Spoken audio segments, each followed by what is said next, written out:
আজ জ্যৈষ্ঠ মাসের ৯ তারিখ শুক্রবার বেণীমাধব শীলের ফুল পঞ্জিকা অনুযায়ী আজকের রাশিফল। মেষ, প্রেমের সম্পর্কে বাধা আসতে পারে, ধৈর্য ধরো। বৃষ, বান্ধবী বা প্রিয়জনের সঙ্গে বিচ্ছেদ ঘটতে পারে, আবেগ নিয়ন্ত্রণে রাখো। মিথুন, চোখের সমস্যায় ভোগার সম্ভাবনা, দ্রুত চিকিৎসা নাও। কর্কট, প্রতারণার আশঙ্কা রয়েছে, সিদ্ধান্তে সাবধানতা প্রয়োজন। সিংহ, পুরনো পাওনা অর্থ ফিরে পাওয়ার সম্ভাবনা উজ্জ্বল।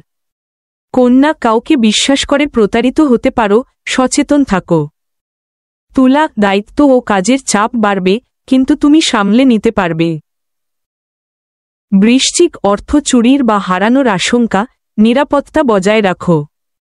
ধনু, চুরি বা প্রতারণার কারণে অর্থহানির সম্ভাবনা, সতর্ক হও।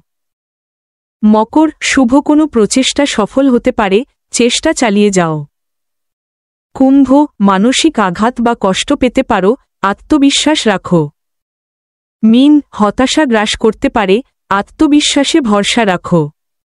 প্রতিদিন এমন রাশিফল পেতে চ্যানেলটি সাবস্ক্রাইব করে পাশে থাকুন।